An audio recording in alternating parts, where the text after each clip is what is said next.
నీ దుఃఖం తొలగిపోవాలి అని అంటే ఏం చేయాలో తెలుసా? దేవుని సన్నిధిలో మనము మొర్ర పెట్టాలి. Praise the lord, praise the lord, praise the lord.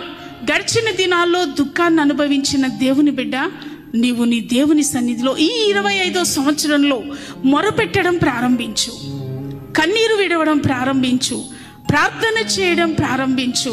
ఆయన నీ మొర్ర విని నిశ్చయముగా నిన్ను కరుణించును. ఆయన మాట నీ నోట నుండి మాట విన్న వెంటనే నీకు ఉత్తరం ఇస్తాడంట. Praise the lord. ఈ సంవత్సరం దేవుడు అంటున్నాడు, అమ్మా నీవు మొరపెట్టు, నీ నోటి వెంట మొర్ర విన్న వెంటనే నేను నీకు ప్రతిఫలం ఇస్తాను.